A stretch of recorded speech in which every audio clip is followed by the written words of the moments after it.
What is up? We're back. Episode number 43 of Adapt and Achieve here. And I've got a big weekend. So today is Friday, December 6th. And tomorrow I'm running a 50-mile trail race. So when this does go live from audio, it'll be Monday and my race will have been done. And I'll be beat up a little bit, but I'm excited. And I have a perfect guest to go into my ultra this weekend. If you're local to Bowling Green, you know exactly who this guy is. If you're watching on the live stream or if you're watching back on this video, you know exactly who this guy is. And as soon as you see him, you're going to be like, oh yeah, almost immediately you're going to be like, I know who this guy is. And so today I'm joined by Mr. Jim Keown. So Jim, nice to be here. Thank you for having me. Thanks for coming in, man. Yeah. Also known as Flags for Vets. If you follow him on Facebook, TikTok, all those things, just an awesome guy. And we're gonna kind of get into what your story is, what Flags for Vets is, kind of how it's evolved, because from my understanding, it's changed quite a bit. So yeah, we're gonna get into that. So briefly though, just kind of tell everybody who is Jim Keown. Just give a little intro. So I'm Jim Keown. I will be 46 on Tuesday.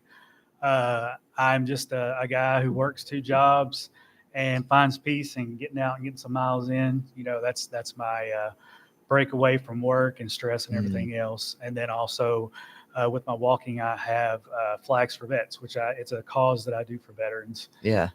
It's something that, veterans have always been special to me. I love talking to veterans and everything else. And then this came along, and it's just something that gives me motivation to be able to help them and honor them and things like that. That's awesome, man. Yeah. Well, one thing that, so Kevin, our CEO here, he's the one that was like, have you ever seen that guy who walks the flag? I'm like, oh dude, I see him all the time out Louisville Road and, in that area and downtown.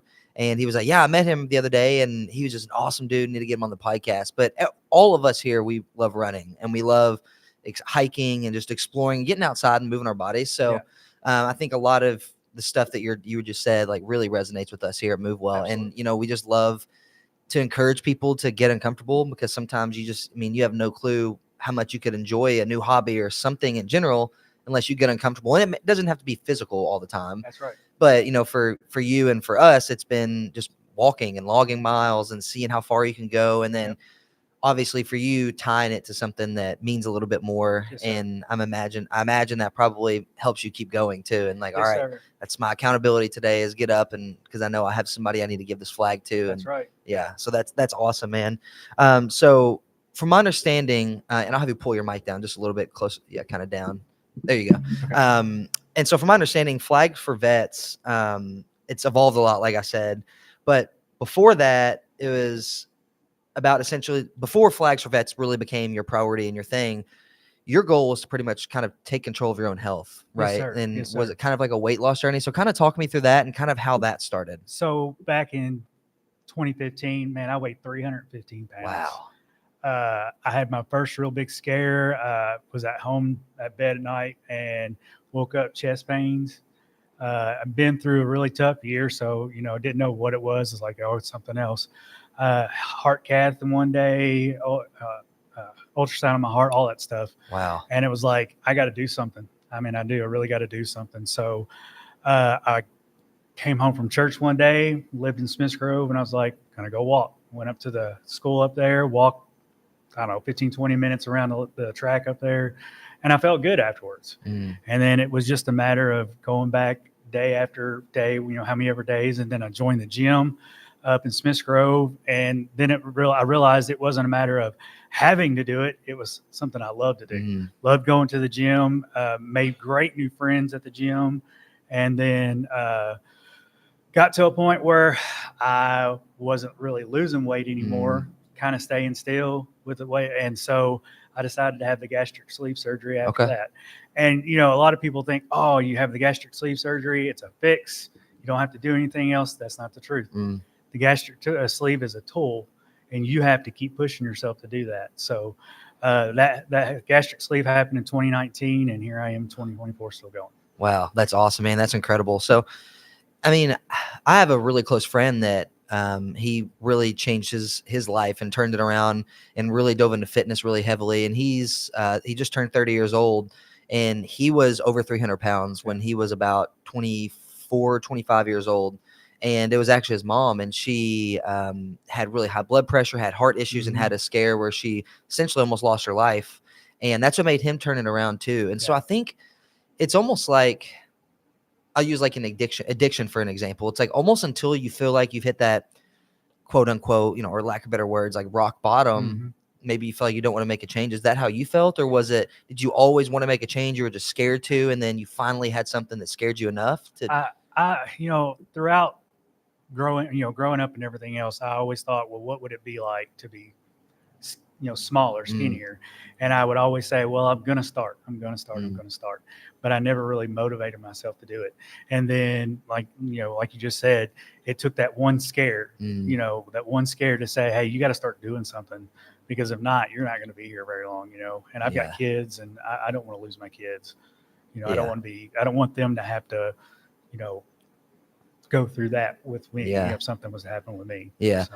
Well, that's just one thing that and people who've listened to this podcast probably are burnt out from hearing this, but one way of thinking, one concept that I like to think about whenever I think about doing something that scares me or that's challenging, always you think of things that sounds cool to do and you like the idea of it, but actually doing it is what 99% of people don't do, right? I mean, use the example of marathons. Like 1% of the population run marathons. Well, it's like I'd say about 50% of the population would aspire to or likes the idea of completing one, but it's the matter of who are the people that are going to do it. And I use it's a picture analogy, and I saw it somewhere on social media probably over a year ago, and it was two lines, and it was basically a person set up behind a table, kind of how we're sitting, and they had a sign on the front of their table, and one of them said, I'm ready to be successful. And the other person had a sign that said, I'm ready to do what it takes to be successful. And the line that said, I'm ready to be successful was full of people. Yeah.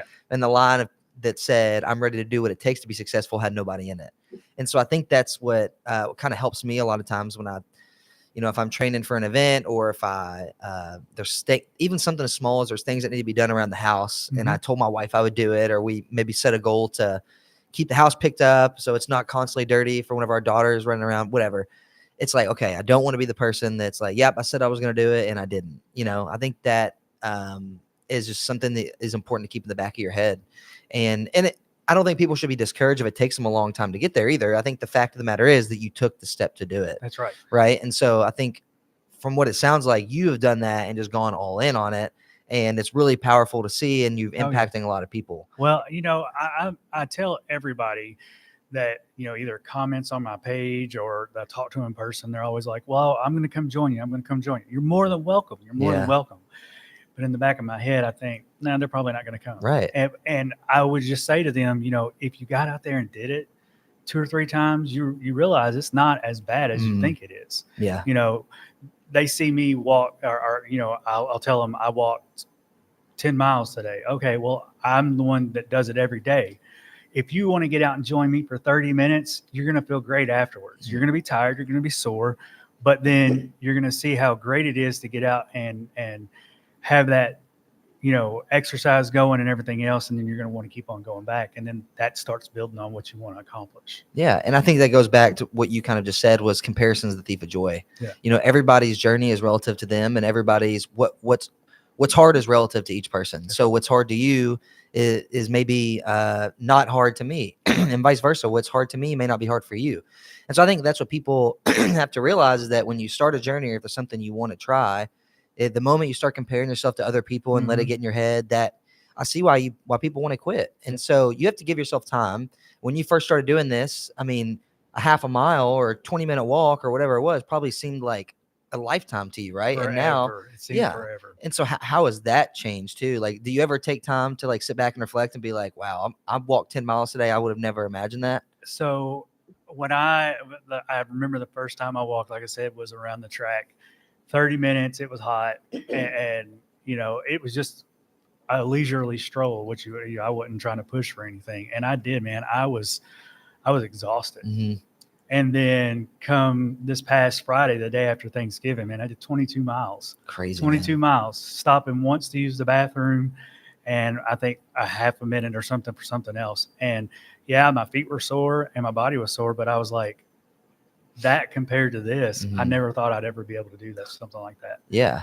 And I mean, that just makes me want to see how much farther I can go the next time. Yeah. What's incredible, man. And you sharing that is like somebody listening to this might be like, you know what? Screw it, man. I'm going to go out and walk today. And Yeah. even if it's not, I want to reiterate, like, even if it's not something physical, it's still just as important, right? Like if you something, yeah, you want to try something and then you get brave enough to go and do it.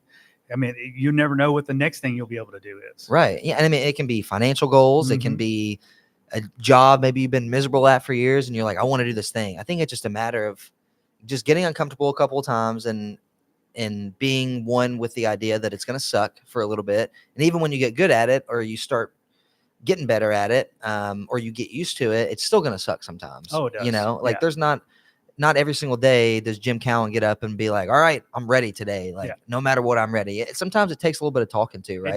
It does, man. I work 2 jobs. When I'm working both of them, I work one in the morning, one in the evening. I get off at 11 o'clock, in bed by 11:30, and then I'm back up at 20 after 3 the next morning. It's like I really am sitting there on the edge of the bed talking to myself saying, you got to get up, because it's not going to walk itself. Yeah. And I mean, it's all about, do you want to go back to the way you were, or do you want to keep on going forward? And it's self-motivation plays a really big part in it. Yeah. I think discipline is definitely, and whether you call it discipline or a habit, that's definitely relative when it comes to fitness. But I think everybody has days where you're fighting it. I mean, you're always going to be tempted to hit the alarm and snooze it. And I've already spit out a bunch of analogies here for you, Jim, but like one that we always say here is like every single person who pushes themselves and does great things and leads people and makes an impact, like every day they're fighting the urge to be the guy that sits in the chair. That's right. That's the easy way to go about your life, right? If you would have never made that change, and that night when you woke up with chest pains, if you would have just kept doing what you're doing, who knows what you would be doing now? Or if I don't even want to think about that, man. Exactly. It's a scary thought. It's where would I be right now? And I can't even imagine. Yeah.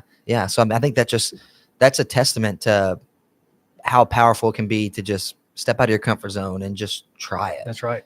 And that's kind of similar to you. I was a college cheerleader at WKU for 4 years. That's how my wife and I met. And after that, I really had no, I wouldn't say purpose, but I really had no habits or like activities to do because cheer consumed most of my time. And when that wasn't, school was. And so now I'm done with school, I'm done with cheer, and I'm trying to figure out what to do. And that's when I found running. And I lost a bunch of weight my senior year, the summer going into my senior year of college. When I'm cheering, I need to be a little bit of a bigger guy to be able to stunt with the girls. But then I knew, I'm like, this isn't sustainable for me to be at this weight. It doesn't, I don't really necessarily feel healthy. And so, lost a bunch of weight and found running, which, similar to you, just cardio, moving your body outside. Yep. And I think that's what's so exciting about running and walking and hiking and like getting on trails. There are so many events you can take part of if you want. I don't know if you do you do many like races and stuff, or do you typically just do like Flag for Vets stuff? Of course, when I started the Flags for Vets part and all that was right at the height of COVID. So my very first 10K that I wanted to do was the Vet Center 10K and virtual. Yeah. So, I've done, I'd say at least 10Ks, but they've all been virtual. So, and I've done one Med Center 10K that was actually at the venue and everything else. Nice. So, I mean, for me, whenever I do those or whatnot, I know I'm not going to win. It's not about winning. No, it's about completing it. Yeah. And so, as far as doing a race to win or whatever, I would never do that. But I love to do the 10Ks and, the theme ones or whatnot and everything else. But those are still fun too. Yeah. And I'm with you, man. Like when I sign up for these races, like the one this weekend, the goal is not to win. It's I want that sense of when I'm at mile, whatever, and I start hitting the low mentally and I'm suffering, knowing that when I finish the race, I'll be like, oh, thank goodness I pushed through that, and when it was hard and I could have quit and I didn't, that is what builds your character. Yep. You're like stacking a brick to that foundation of your character that you're trying to build. That's right. And so I'm with you, man. I think, for you, like, and I want to talk about the amount of miles that you associate with each flag before you present them. But And I think for you, like that is probably sort of like your race. You're like, I'm racing because I'm racing to get X amount of miles on this flag, and then I'm going to present it to somebody. Yes. And I think that's why I like doing races, because it allows you to put something on the calendar or something to strive for. Not necessarily, obviously there's elite athletes, elite runners, and all that. But I'm with you, man. I think that it's just nice to have that sense of accountability and gives you something to get ready for and something to strive for, and that's with anything fitness related. It's going to be powerful. But the concept of flags for vets is essentially you walk with a flag. So anytime you walk, you always have the flag. Yes, sir. That is awesome. Yeah, I carry it in my vehicle with me. Okay. When we say whenever I walk, whenever I am exercise walking. Okay. Say, Yeah. Because it would look kind of strange. Yeah. To the hospital with a flag or walking whatnot. But yes, every time I plan a walk, it's with my flag. I carry it in my truck with me, and I will literally drive back across town if I've taken it out of my truck to go back and get it before I walk. I won't walk without it because that's what it's about too. My health and then the flag part of it. Yeah. So it's just about every day. Yeah. Just about. That's all. I was gonna say, anytime I've seen you, the flag's always in your hand. So, and I know I've delivered you about 15 or 20 honks along the years or so. Some of those are so what I want to say about that, a lot of people say, "Oh, I seen you. I hope you heard me hollering at you." I've got earbuds in my ears. So you don't most of the time? No, and 90% of the time I do not hear anybody that yells. And so what I would say is honk. Well, we don't want to scare you. I've been doing this so long now. Honk doesn't scare me. Yeah. Unless the car is coming full blown at me or something, but please, honk. That's great. That's a great drive to hear somebody honk, and then you look over and you see them wave. Yeah. Because that's one of the things that I also do this for too, is to inspire people to love where they live. We're not in the best of times right now, and people are not happy with a lot of things with our country and stuff. But I want people to be able to look at our flag and say, "That's our flag. We know people sacrifice for it, and we should be proud of it." Don't be proud of me. Be proud of our flag. Yeah. Well, I think there's two parts to that. One is, and I think every American is probably guilty of it, is your perspective. It's become the normalcy to have the things that we have, and a lot of the automation and the conveniencies that we have in our country. Most other countries don't have that, and there's a select couple of countries that they wouldn't believe it if they told you some of the things that we have. And so I think being able to have that perspective helps. And it's hard to do all the time because it becomes an everyday thing of, this is supposed to work this way. This is supposed to work this easy and fast and quick. But it's like, we really do live in a great place. And for the most part, we have really great people that live in this country. And the second part to that, aside from there's perspective, and I think the community aspect of it. I think it's so important to have a community of people. And I think that for you, like, it feels like that's what you've built Flags for Vets into for yourself and to provide to other people, is just a community of, whether it's accountability or to show people like, man, I love Bowling Green because I get to see Jim out like carrying that flag. Like, it's so cool to see him do that. Yeah. So talk about the community aspect around it too. Here actually the last couple of months, I've had a lot of people to come up to me and they'll say, "I've seen you somewhere before," and I'm like, "You seen some guy carrying a flag, right?" Oh, and then man, I've never had people except for family to get excited to see me, and it's like, I'm just a guy that carries a flag, But then it's like you said, it represents a good community. It represents our country and everything. So I can understand why they get excited about that. Yeah. And I always love when people wave. You can obviously tell military people in the cars because they throw their salute and stuff like that. First responders, police officers, all of them, I make sure I salute them. I've been a volunteer firefighter myself and first responder. So those guys definitely mean a lot to me too, guys and women, I should say. And so, the community around here has been really great about rallying behind what I'm doing and everything else. So that's one reason why I love doing it too. That's awesome. So when you log a minimum amount of miles on each flag before you present it. So how do you, is there a minimum? Does each one determine differently? How does that, and then how do you go about choosing who you present it to? So kind of just walk through the process of, you get a new flag. What happens with it from there? Okay. Well, let's start with the first flag that I had. Okay. So whenever I first started carrying a flag, it was basically just for the inspiration of the community. I sat one day after like 3 or 4 months and I was like, holy smokes, I got over 400 miles on it. So then I kept going, and I got up to almost 600 miles, and I was like, I want to really do something with this flag. Yeah. And then that turned over to, my feelings towards vets and everything else. So then I decided I want to present this flag to a veteran. And so that I work at a hospital here in town, and I deal with several veterans there, and I decided to choose one of them. And that flag had over 650 miles on it. And when I presented it to him, I seen what it meant to him. He was a Vietnam veteran and all that. Of course, Vietnam veterans, as you know, they were not treated well at all when they came back.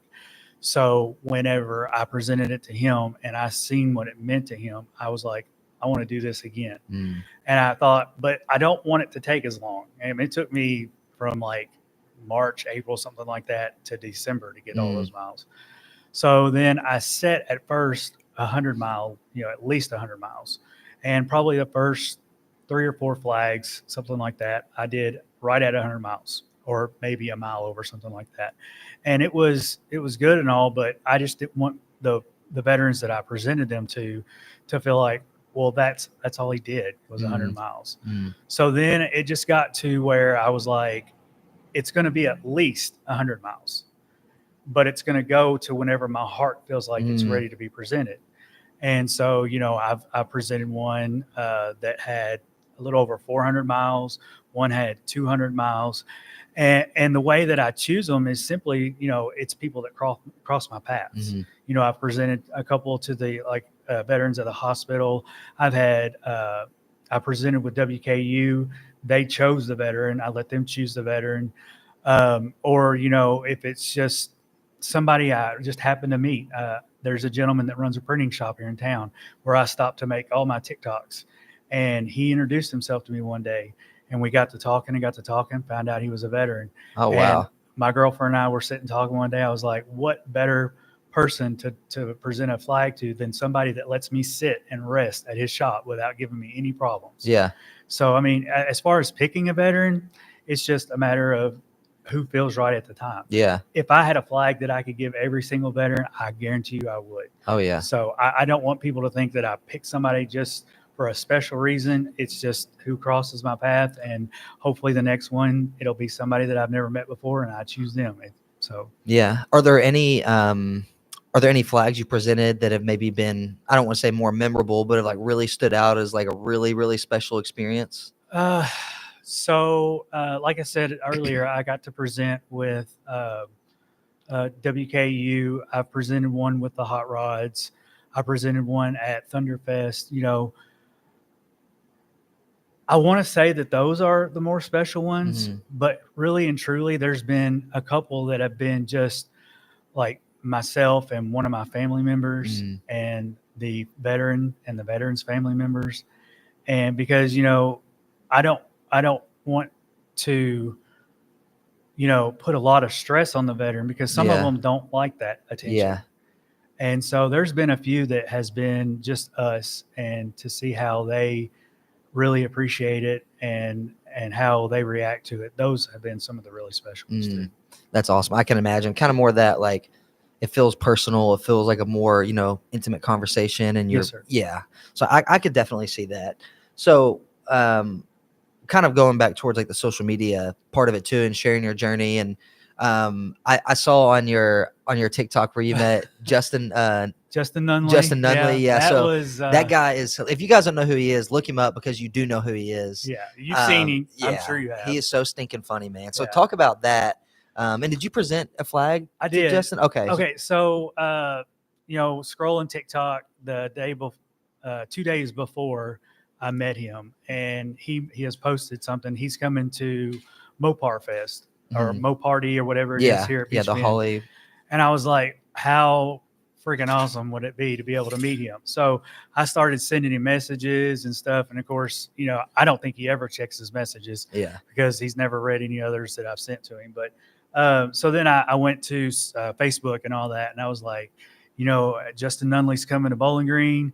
If somebody could make it happen, I'd love to meet him. I have a surprise for him if I could, and all that stuff. And then a gentleman from Holly. Oh, nice. Yeah, a gentleman from Holly. He was like, I'm going to be with him. I could possibly make this happen and all that. And I was like, just let me know. I said, I'm doing a big walk that day anyway, so I'll be out and about. And that next morning he messages me. He's like, I got Nunley with me. Where are you at? And I said, I just happened to be right up the road from Holly. He said, we'll be there in 10 minutes. Wow. And so, I got to Holly. They come whipping it into the parking lot. And, he got out, super fantastic guy, man. He walks right up, down home, and shook my hand. And he's not afraid about making jokes at your expense. Because he was like, what do you do? And I was like, man, I work 2 jobs and I walk and all that. He's like, are you on crack? And I'm like, no. I said, it's just what I like to do. And so I had a flag that I was going to present to another veteran. And I explained it to him too. And it just never could happen, between their schedule, my schedule, and everything else. And the veteran was very understanding about it. And so I took that flag with me that day and I presented it to him. Of course, I felt bad. I presented all of my flags in a shadow box so that they can put it up and everything. I didn't have a shadow box because it was very last minute and everything else. But again, to see the look on his face and the appreciation. And then I got the bonus from it because he's like, you want to make a video? And I was like, yeah. And, I thought he planned all of his videos out. The guy that was with us, he was like, what do you want me to do? And he said, just record, don't stop, and go with it. And I was okay. And, when I go back and watch the video over and over again, I think, man, I just really stood there like a deer in the headlights, and he's just going with it. And I think now things that I would want to say or wanted to say and all that, but, it was still a great honor and pleasure to be able to do that with him. Yeah. And, I will say he boosted my followers and everything else. And I mean, that's what he is, man. He's a social media inspiration. Yeah. Well, I think one thing that's powerful about social media that it's hard to navigate unless you're yourself. Yeah. And that's the hardest part about social media though, is being yourself on there, because you get so worried about, did I sound stupid saying this? Was, are people going to am I worried about what people might think? And you get to a point where you just, and it seems that he's clearly done that, where he is just unapologetically himself, and he makes, funny and like dirty jokes sometimes, and but it works. My running thing when people talk about that is he serves in the Air Force, but he cusses like he's in the Navy. Oh yeah. And so I say that like every other word was a bad word, but it wasn't. But yeah, he's not afraid to drop it if he needs to. Yeah. And so I was kind of okay. That's what we're going with here. And everything else. But yeah, still though, he's a super nice guy. Yeah, that's awesome, man. Yeah, he does a lot of really great stuff with this platform. That is for sure. He did a fundraiser, a GoFundMe, I think a few weeks ago for somebody that had passed away or whatever, and raised all kinds of money, man. It's crazy. And, I mean, he uses the social media platforms for good. Yeah. Where some people don't, but he definitely does. Yeah. I mean, when you have influence on people and you're not constantly trying to, so like his videos are comedy, and I think people watch his stuff because they're like, this guy's funny, I can get a laugh. And they go and he posts all the time too. Yeah. I mean, it's like multiple times a day. So you go to seek out like laughs. So when you see him go into kind of that serious mode and he's like asking like, hey, there's somebody that needs our help, I think it's easy for somebody within a community like his to kind of galvanize behind that. Yeah. So it is powerful to see that stuff, man. He's hilarious. Yeah. So now I want to talk about you briefly mentioned it when we were kind of talking before, but the 22 flags for 22 veterans. So talk a little bit about that. I'm not sure how in depth, but. So I was walking one day and I get I take that back. I didn't get a message from them. Somebody had taken my picture, posted it on the Bowling Green page, and they were like, does somebody know him? And, I'd love to meet him and all that. And a relative of mine knew that person and introduced us, which in turn introduced me to another veteran. He was going to KCTC. And all that. And he friended me on Facebook, and he messages me and he's like, look, we're having like a veteran ceremony, and I wanted to know if you'd be willing to partner with me. And I was sure, what do you want me to do? Do you want me to carry a flag for you? He's like, no. He said, I want to do 22 flags for the 22 a day awareness, where 22 veterans commit suicide every day. And I was like, okay. He said, if you could carry, 22 flags for 22 miles, he said, then I'll in turn present those flags to 22 veterans. Mm. And I was like, I obviously I won't be able to carry them all unfolded. That would look kind of weird. I said, but what I can do is I'll carry one unfolded and carry like 4 or 5 at a time in a backpack with me, if that's okay with you. And he was like, that's more than okay. He said, that's great. So I did. I carried 22 total flags and then gave them to them, and then they presented them. Him and his wife presented them at some kind of ceremony that they had for veterans at KCTC. Yeah. And I mean, I want to do stuff like that all the time. If somebody has something that they want to do for veterans or whatever, by all means, I'll make time for it. I mean, somewhere. But I mean, if we can do more for our veterans some way or somehow, then I'm all a part of it. Yeah. Well, I think it's got to feel kind of cool too that people want like when he reached out and asked about those flags, he wanted them to be carried, does that feel kind of special too? They're like, we want you to have carried these flags for a certain amount of miles. So it allows that flag to essentially just, I don't know how to explain it. It's like it has an impact on it because it's been carried and it's been intentionally carried with the expectation that it's going to be given and presented to a veteran. So what people don't realize is it's easy to walk and carry a flag. But what really truly makes it worth it is the meaning behind it. I want people to know that whenever they see me carrying my flag, that I'm doing it for somebody, not only, mainly for the veteran. I want them to receive the flag, but I carry it because I want my meaning to be out there. It pushes me to do what I do. And, like I said, it's easy, but it's not easy. I mean, and I want people to understand that I truly take what I do seriously. And, if it inspires somebody else to do it, I would totally not be offended. Yeah. I've always looked for somebody. If somebody said they seen somebody carrying a flag one day and they're like, was that you? I was like, well, I mean, I'm the only one in Bowling Green that I know that does it. And I wish more people would do it. Yeah. I mean, because I'm not doing it for what you would call glory. I'm doing it because I want people to love where they live and get more people out there, because I know people don't look at this face and say they want to honk their horn. They're honking because of our flag, Yeah. That's funny, man. But it's true though. Like, people, I think it's an empowering feeling to see somebody carrying the flag now. And I think it probably always has been, but it just has that sense.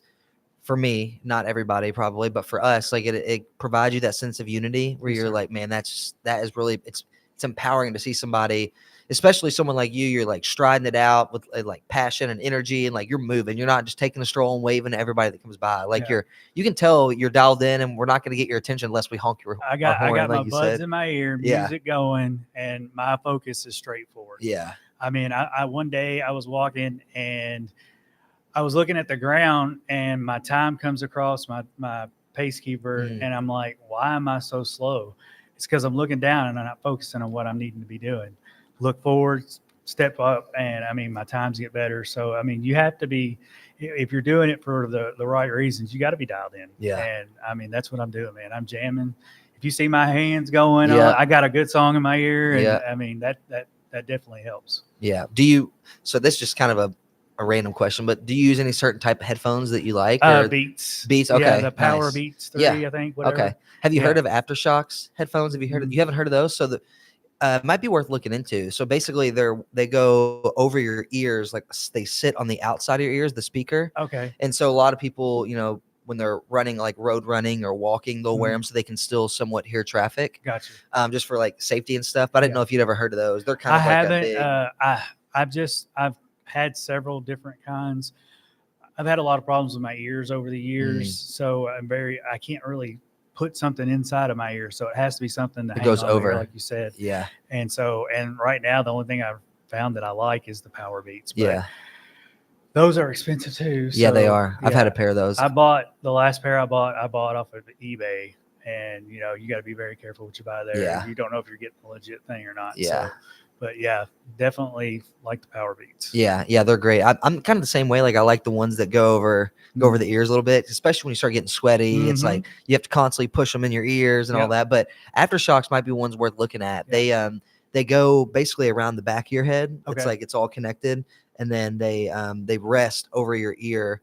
So they would probably fit really well. And then the speaker is on the outside of your ear, so it doesn't go in your ear. Okay. But it's a really interesting concept. At least like check them out and look at them. Yeah, they're really that. cool. But I was just curious about that. A lot of people that run like to use them, or that walk on the road or sidewalks, just so you can still hear what's going on around you. But I've never used them, but it supposedly helps a lot with you can still hear the music clear as day. Gotcha. So it might be worth checking I'll out. try those out. Yeah. So with Flags for Vets, it's very clear what the purpose of this is, but is there anything that you are like, I really aspire it to be this? Like, is there anything involved with it, that you eventually want to raise funds for any organizations or like things like that? Well, like now, I know you have to have a lot more time on your hands to be able to do that.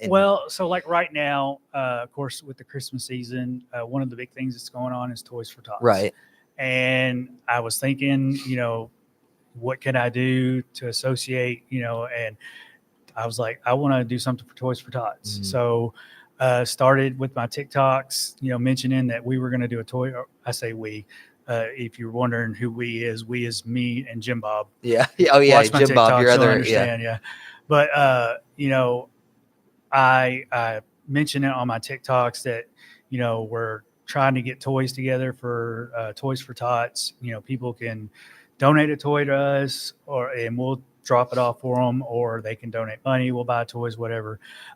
Just something that can benefit the kids and everything else, and I may get a handful of toys, but in my mind, I've done something for somebody else. And that's all I want to do, is I'll be able to do for other people. Mm-hmm. Yeah. You just have to use your voice in some capacity. That's right. And it starts somewhere. So same thing with Flags for Vets. Like when you first started doing it, probably didn't expect it to be what it is now. No, when I first made the name Flags for Vets, I was like, oh, okay. Some people might see it or whatnot. And then now here it is. Like I said, people come up to me and say, I know who you are. And okay, that's weird. I'm not used to that. Yeah. And I'm an awkward guy. I meet new people. I'm the one standing over here trying to figure everybody out. And so when somebody new comes up and starts talking to me, I promise I'm not weird. It's just I don't know how to get my words together. Yeah. I'm definitely not a public speaker. So yeah. Well, you're doing great today, man. You're doing great today. And it's cool to hear your story too, and not just wonder I wonder what that guy is like, being able to, hear you speak about it. It's clear that you're confident in what you do and you're passionate about what you do. So I think it's important that you do keep doing that. When people come up to you and approach you, sometimes it isn't comfortable when people just approach you and they are asking questions, but well, the thing of it is, of course, the day and age we live in, and people, especially if they stop on the side of the road, you have to be very cautious. Yeah. And so on my walk the other day, the 22-mile walk, going down the road, I see a car flip a U-ey and then he's facing me, but he stops a little ways off. That right there tells me it's probably okay, but still I'm using caution. Yeah. And then I start walking slowly, and pause my music and everything else. And then the guy introduces himself as a veteran and wants to talk to me for a few minutes and everything else. I have no problem stopping and talking to somebody on the side of the road, especially veterans, whatever. I would say, though, if you do want to stop and talk to me, make sure it's not in the middle of busy traffic. Yeah. That's happened too. It's you probably shouldn't be doing that. Yeah. But it's just this day and age we live in, man. You have to be so careful. You never know what somebody's intention is. And I don't want to think the worst about people, but in the back of your head, you have to always be on guard about 100%. You can't expect that everybody just wants to come up and say hello and shake your hand and say thanks, So have you ever had any encounters like that? I've not, knock on wood, had one negative experience. Wow. Now I've had some people drive by and yell some stuff or whatever, sounding negative. Yeah. But I wave at them and just keep on going. It doesn't do any good to engage. Just let them go about their way. They got their 2 seconds of getting their frustrations out, and it didn't interrupt my walk. So. Yeah. I've gotten my fair share of yells at when I've been out running, but it could be a testament to my shorts being too short. Sometimes I'll get people yelling at me. I'm like, hey, it's comfortable. Yeah. This is what I like. Let me be, man. Exactly. But I need to be back. I should just throw a wave back instead of using choice words back at them. But no, that's awesome, man. So again, just another, like, out of curiosity, what's the furthest, like, single mile or single walk you've done? The 22. The 22. Miles. That's I was gonna ask if that was like your PR or like. So let's see. This year was the first time I like set out destinations. Oh, nice. So on Memorial Day, it was from Bowling Green to Scottsville. And then 4th of July, it was Bowling Green to Franklin. Labor Day was just in Bowling Green, but that was 20 miles. That was the farthest I'd been there. And then so that's whenever I decided to do this one the day after Thanksgiving. I was like, I don't know how much farther it can be, but I'm going to shoot for 22 miles.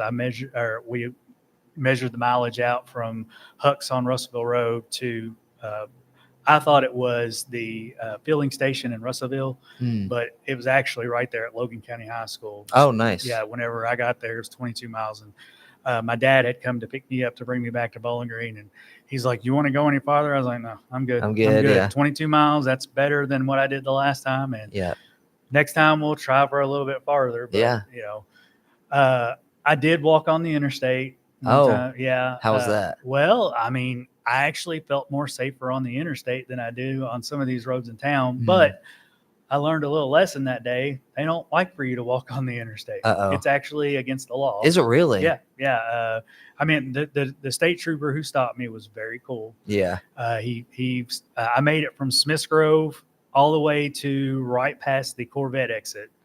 Oh, okay. Yeah, that was like 10 miles. Yeah. So it's about a 15-minute drive. Yeah. Just that. So I figured it was probably, And I'm like, my goal was to go to the Cemetery Road exit. Okay. And like I said, I got right past there, and sure enough, here he come pulling up in front of me. And I'd already planned. I had my ID with me and everything else. And I figured he was just going to, what are you doing? Are you okay? And let me go. He comes up. What are you doing? Where are you planning on going? And he's like, well, you can't do that. I did not know that either. So did he have to give you a ride back? He's like, I can either take you where you're going, or I can drive you down to the underpass right below where we were at, and you can walk through town to wherever you're going. And I was like, well, I don't want to go where I was going because that takes away from what I'm doing. Yeah.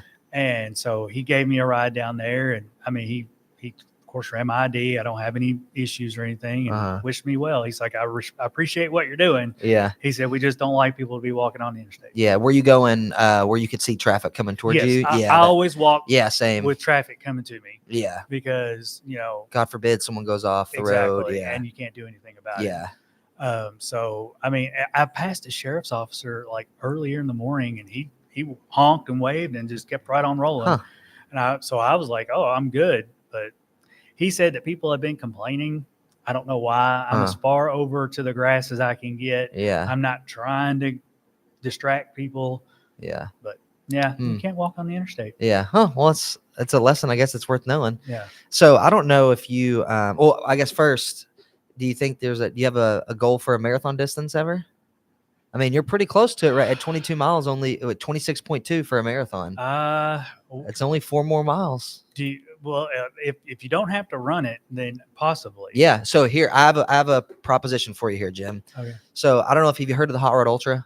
I did today listening to your. Okay. So I think that's your next race, man. Okay. I think that's what your race should be, because people walk that. Okay. And there's a 12-hour option or a 24-hour option. And all the money goes to Curbside Ministries, which is a local street ministry. Okay. And they basically just love and teach the love of Christ to underserved youth in Bowling Green. Okay. And so all the money we make from that event goes to Crossland and Move Well. We put that race on. And so you can do a 12-hour solo, and you just walk inside the Hot Rod Stadium, or you can run, like some people walk the whole time. Some people walk for 24 hours. So that is the perfect place for you to PR your distance. And that's next September. So you have plenty of time. Okay. Yeah. Okay. So I think I can make that work. Yeah. And I'm going to give you free entry if you'll agree to do it. Okay. So, I agree. I'll do it. All right, man. I'm going to hold you to it. So I'm going to get you set up with a code. You got plenty of time to sign up. Okay. Carry the flag the whole time. Yes, sir. And I think that'd be awesome. Absolutely. So it's a super unique too, because it's 0.31 miles, the loop. So Okay. it gets mentally, boring, exhausting. But one thing that's cool is since you walk on the cement pavilion inside of on the concourse in the stadium, Uh-huh. we get access to the concession stand. Okay. So we have set up what's called an aid station. Okay. So food and drink the whole 24 hours or 12 hours is provided for all the runners Is and it walkers. continuous? I mean, Mhm. you're allowed to stop? Oh yeah, okay. yeah. Like people who do the 24-hour event will sometimes take naps. Like Okay. they'll bring like a sleeping bag or they'll just fall asleep in a chair. Gotcha. So yeah, people rest. I mean, and like the race that I'm doing this weekend, like ultra marathons, anything over a full marathon is called an ultra marathon. Okay. And most commonly it's like 50 kilometers, 50 miles, 100 miles or plus. Wow. And so most traditionally at ultra marathons, people always stop to rest and eat and drink. So it's not expected. We're like, don't sit down. Like everybody, you're welcome to walk one lap and sit for 11 hours or whatever you want to do. Okay. But yeah, man, I think you should come and do the 12-hour event at least. Yeah. And come check it out. Carry your flag. Go the furthest you've ever gone. I think, didn't you invite me to the one that y'all just had? Kevin did, I think. Okay. Yeah. So somebody Kevin, did, but I'm pretty sure I had something going on. Yeah. And couldn't. We'll get it. It's September 27th next year. So we'll just stay in touch. Yeah, absolutely. And you can keep up with the event and when the date is. And we do a really cool kickoff event for it too. So the night before the race, everybody who's registered for the race gets a free pasta dinner. Okay. And we have like lemonade and tea. We have a guest speaker every year. So the past 2 years was actually a former Navy SEAL. His name's Chad Wright. Okay. He's awesome. You need to look that guy up. His name's Chad Wright. We've been on his podcast. His podcast is huge. And he ran our race this year too. But he was our guest speaker the last 2 years. And then next year we're gonna have ultra marathon. She's a pro Nike ultra runner. She's run 100-mile, 200-mile races. She has a crazy, incredible, inspiring story. Wow. Her name's Sally McCrae. But so yeah, it's an awesome event, man. And last year, this will be our 5th year doing the event, I believe, in 2025. It'll be the 5th year. So 2021 was the first year in the Hot Rod Stadium. Okay. But it's really unique. It's a lot of fun. It's just a giant party. There's spectators in there the whole time. And it's just so much fun. And we do, so Kevin and I we put the race on from the Move Well side. And him and I do this like every couple hours. We'll set up cameras and do a live stream. We'll have a camera on the runners. Then we'll have a camera on us. Gotcha. Or giving updates. So like next year we'll be like, here comes Jim with the flag again, And so since it's a 0.3 of a mile loop, only 0.3 miles, you'll share miles with any and everybody. So it's cool because someone who's walking the whole time and someone who's running the whole time will cross paths hundreds and hundreds of times, Okay. So it's a really cool event. And I'd love for you to come and do it. Yeah. So we'll keep it on your calendar. Absolutely. Yeah. It'll be fun. We'll get you an entry and people will love to see you do that. And you can share about it and we'll have all types of stuff. But we just got a comment on this right now. This guy, his name is Paul, and he's done the Hot Rod Ultra, I think, almost every year. So there's this guy. Hopefully I don't lose you here. There's a guy in ultra marathon running. He's a race director. He puts on a lot of ultra marathon races. Okay. His name's Lazarus Lake. They call him Laz. Okay. And have you ever heard of the race called the Barkley Marathon? I don't think so. I'm going to send you some links to the video after we get done here. But Laz is very well known for putting on really off the wall, unique races that they're kind of secretive, like how to get into them and all those. Well, there's one called Vol State, and I believe it's the length of Tennessee. You run across the entire state of Tennessee, and it's like an unsupported race. So you don't get crew. You just go on your own, and it takes multiple days. But he just commented and said, little known fact that Laz does not publicize this much, but every runner at Vol State is asked to pin a flag on their pack for the duration of the Vol State to honor veterans. Nice. And so he said, future Vol State for you. I'm like, we'll have to, hey, you come do the Hot Rod Ultra, go about 40 or 50 miles, do something crazy. Maybe you'll be like, you know what, let's do a multi-day thing. But man, there's a lot of multi-day and ultra stuff that I think you'd really be interested in. Yeah. I mean, if it involves getting outside and doing it, you know, I'm all about it. Yeah. So I'm getting all geeked out thinking about it. I'm about to share all this with you, Jim. Yeah. It's really cool, man. But yeah, man, one, thanks for sharing your story. But two, I want to end with one thing. And that's for you to just share. Maybe somebody right now is going through adversity of some sort. And that's when I renamed this podcast to Adapt and Achieve, I wanted it to be something that was general enough, but something that every human could relate to. And that's adversity. and adaptability. Like as a human, you have to be adaptable, and that's just being human nature, right? And the second is everybody, no matter what, how big or little it is relative to you, experiences adversity. Yeah. So talk to somebody right now that maybe is going through something that's tough. They're experiencing adversity of some sort, or maybe they want to do this thing and they feel like they can't, they're not capable of doing it, they're not worthy of doing it. What do you want to say to that person? I would say to them, there's besides God, I mean, you're the one that's in control of your life. Yeah. And you make the decisions on whether you're going to get up and do stuff or if you're just going to lay there. So if you ever want to take control, you have to put it in your head to be able to do it. You can't wait for somebody to do it for you. I mean, yeah, you have your friends that encourage you and that say, you can do it. But ultimately, you have to put the work in. And once you see what you start to accomplish and you start feeling proud of yourself, I mean, it's okay for other people to feel proud of you, but you want to be proud of yourself. And then you start doing more to be more proud of yourself. And I mean, I get up every day and look at myself in the mirror, and I see in my head the picture of who I was. And then I see in the mirror who I am. And I know that I don't want to be the person that I was. So for someone who is wanting to be better, you don't want to live with who you were. You want to live for what you want to be. And so, it takes mental, a good mental capacity. Plus it also takes a will to do it. To be able to get up and get out. Powerful stuff. And truth, man, that's the hardest part about making a change or doing something that you've aspired to do, is just literally taking the first step and making yourself do it. That's right. And that's the hardest part, because with that is going to come sacrifice in other areas of your life. If you want to lose weight, that you're going to have to give up things that was a part of your lifestyle that was holding you back. That's right. If you want to work up to walk 10 miles or run your first 5K or walk your first or walk for multiple hours at a time, it's going to take time. That first walk or that first run, you're going to feel like crap. But you have to sacrifice time for sitting on the couch or other things that weren't worth your time to get outside and get better at it. And to touch on that, I haven't said it. I've said it to some people, but it also takes a good supportive family and friends. There's people that's asked me to go do stuff with them, and I'm like, I've got a big walk planned that day. Yeah. And they're like, but it's just walking. But it's something that means a lot to me. And they don't get mad. They understand. My girlfriend right now, she has played a very big part in the last year of what I've done, because she has went with me on flag presentations. She has made sure my stuff is ready to go, if I have to work both jobs, things of that nature. When you have the support behind what you want to do, you not only know that they believe in you, but they believe in what you're doing. Yep. So, I mean, it definitely helps to have a good backbone and support. Oh, 100%, man. Having a support system is huge. Yeah.